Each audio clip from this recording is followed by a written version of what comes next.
दोनों, ठीक है। अब मान लो कोई अपने पास क्वेश्चन जो आता है वो किस तरीके से आता है, यदि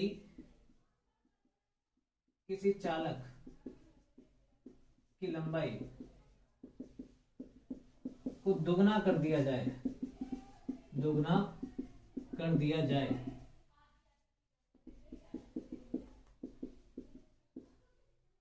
तो चालक का प्रतिरोध होगा, चालक का प्रतिरोध होगा।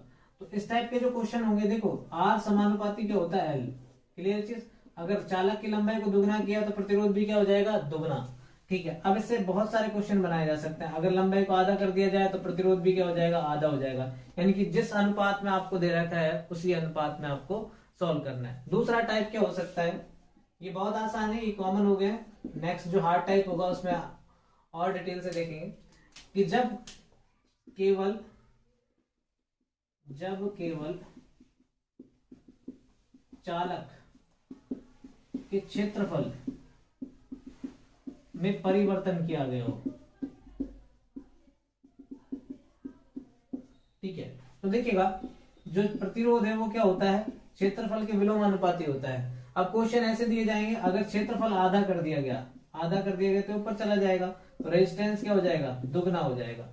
यानी विलोम अनुपात में अगर क्षेत्रफल आधा है तो प्रतिरोध दुगना, यदि क्षेत्रफल अपने पास दुगना है तो प्रतिरोध आधा। तो आंसर जो होगा आपका हमेशा उसका उल्टा होगा, क्लियर चीज। ये टाइप 2 होगा, ठीक है। टाइप 3 की बात करते हैं, ये नोट कीजिएगा।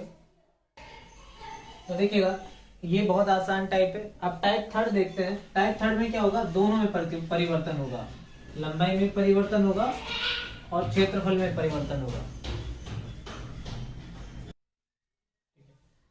जब चालक की लंबाई व क्षेत्रफल दोनों में परिवर्तन की जाए वो टाइप 3 होगा। क्या होगा, टाइप 3 होगा, टाइप 3। जब चालक के क्षेत्रफल व लंबाई दोनों में परिवर्तन किया जाए,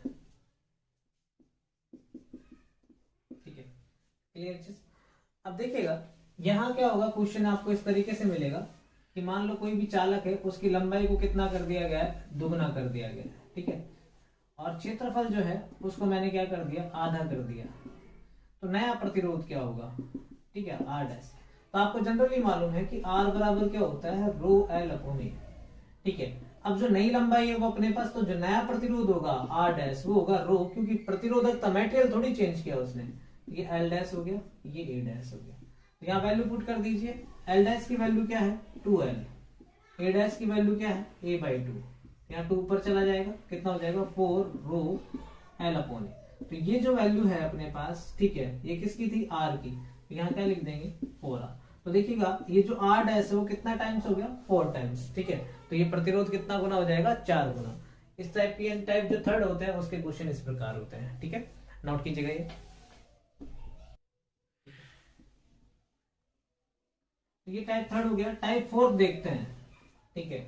जब चालक के व्यास में परिवर्तन किया गया हो और प्रतिरोध दे रखा हो, टाइप 4, टाइप 4। जब चालक के प्रतिरोध दिए गए हो वह व्यास का अनुपात पूछा गया हो, ठीक है। देखिए इस टाइप में क्या होगा कि मान लीजिए कोई भी चालक पदार्थ है, ठीक है, कोई भी चालक पदार्थ है, उसमें क्या होगा, 2 रेजिस्टेंस दे देगा कि मान लो एक रेजिस्टेंस जो है इसकी वैल्यू कितनी है, 4 ओम है, और दूसरे रेजिस्टेंस की जो वैल्यू है वो अपने पास कितनी है, 16 ओम है, ठीक है। और ये दोनों चालक जो है वो किसके बने हुए हैं, तांबे के बने हुए हैं, तांबे के। इसका मतलब इनकी जो प्रतिरोधकता है वो क्या है, समान है। और क्वेश्चन में ये भी बोला जाएगा इनकी लेंथ भी क्या है, समान है, यानी L1 L2 बराबर है। इनका क्षेत्रफल भी क्या है, बराबर है। क्षेत्रफल बराबर नहीं है, इनका व्यास D1 D2 ये पूछा गया है कि D1 D2 अगर बराबर है तो क्या होगा, ठीक है। ये क्वेश्चन ही गलत हो जाएगा इस तरीके से। तो ये यहां पूछता है कि जो व्यास है किसका व्यास ज्यादा होगा, किसका व्यास कम होगा, या फिर व्यास का अनुपात। तो एक टाइप के जो क्वेश्चन होंगे उनको कैसे सॉल्व करेंगे, R proportional to rho L upon A equals to क्या होता है पाई डी स्क्वायर बाई 4। ठीक है, तो यहां मेरे पास ए समानुपाती क्या हो गया डी स्क्वायर के। क्लियर चीज, तो यहां देखिएगा आर रो एल अपॉन ए की जगह मुझे क्या रखना है डी स्क्वायर रखना है। ठीक है, अब देखिएगा कि जो रेजिस्टेंस पहला है इनकी रो प्रतिरोधकता लेंथ ये दोनों क्या है समान है, तो रेजिस्टेंस किसके विलोमानुपाती हो गया डी स्क्वायर के। ठीक है, तो इनका जो अनुपात होगा वो अनुपात कैसे निकाल लेंगे हम R1 अपॉन R2। ठीक है, यहां आ जाएगा 1 अपॉन D1 स्क्वायर। ठीक है, जो यहाँ है ये आ जाएगा D2 स्क्वायर। ठीक है, क्लियर चीज। अगर मुझे रेजिस्टेंस दे रखा है तो अगर मुझे D2 अनुपात D1 निकालना हो तो ये किसके बराबर होगा समान अनुपात R1 अनुपात R2 के बराबर होगा, लेकिन इसका क्या लेना पड़ेगा रूट लेना पड़ेगा। तो D2 अनुपात D1 समान अनुपात ये R1 की वैल्यू कितनी दे रखी थी आपको 4, इसकी वैल्यू कितनी दे रखी है 16, तो ये कितना आ जाएगा 2, ये कितना आ जाएगा 4, तो ये वैल्यू आ जाएगी 1 अनुपात 2। क्लियर चीज। अब यहां से ये अनुपात आया D2 अनुपात D1, क्या आया ये 1 अनुपात 2, लेकिन यदि अनुपात क्वेश्चन में ये पूछे D1 D2 का तो अनुपात क्या जाएगा 2 अनुपात 1। तो ये चीज याद रखनी है आपको कि कौन सा अनुपात पूछा गया है। तो सिंपल है, सीधा सीधा आप क्या कर लोगे, जब व्यास प्रतिरोध दे रखा हो और व्यास पूछा गया हो तो इस फॉर्मूले का आप सीधा उपयोग में लेंगे। क्लियर चीज, ठीक है, नोट कीजिएगा। नेक्स्ट टाइप देखते हैं। नेक्स्ट टाइप जब है अपने पास, जब आपको क्या दे रखा हो चालक की लेंथ में भी चेंज कर रखा हो और रेडियस यानी प्रतिरोध की जो त्रिज्या है उसके बारे में बात करेगा। ठीक है, टाइप 5।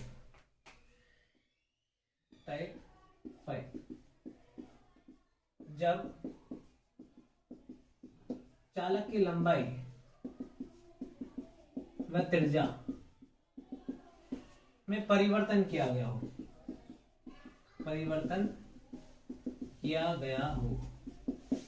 ठीक है, क्लियर चीज। अब देखिएगा जब चालक की लंबाई व त्रिज्या में परिवर्तन किया गया हो तो यहां R इक्वल्स टू क्या होता है रो एल अपॉन ए। तो ए इक्वल्स टू क्या होता है पाई आर स्क्वायर। तो पाई तो एक नियतांक है, तो ए किसके समानुपाती हो गया आर स्क्वायर के। ठीक है, तो यहाँ ए की जगह क्या रख देंगे R equals to rho L upon R square. ठीक है, अब देखिएगा कि यहां मान लो कि जब क्वेश्चन जो मिलेगा कि लंबाई को दुगना कर दिया जाए त्रिज्या को आधा कर दिया जाए तो किस तरीके से सॉल्व करेंगे। ये रो आ गया, एल की वैल्यू कितनी है दुगनी किया तो यहाँ 2 आ जाएगा 2l। आर क्या किया गया आधा, तो आर स्क्वायर 2 का स्क्वायर करेंगे तो 4, ये 4 ऊपर चला जाएगा रो 4 को 2 से मल्टीप्लाई करेंगे तो 8, ये हो जाएगा। तो कितना गुना हो जाएगा 8 गुना हो जाएगा। इस टाइप के क्वेश्चन इस प्रकार से सॉल्व होंगे, नोट कीजिए। देखिएगा ये रेजिस्टेंस से रिलेटेड यानी त्रिज्या। ठीक है, इसी तरीके से जो व्यास वाले क्वेश्चन आते हैं वो, तो ये टोटल जो क्वेश्चन है ये अपने पास डिपेंडेंट होते हैं। तो अब आपको कोई भी रेजिस्टेंस की क्वेश्चन में कोई प्रॉब्लम नहीं आएगी। ये टोटल टाइप थे। नेक्स्ट सेशन में जो है अपने पास वो डीसी थ्योरी स्टार्ट करेंगे। ठीक है, ओके, थैंक यू।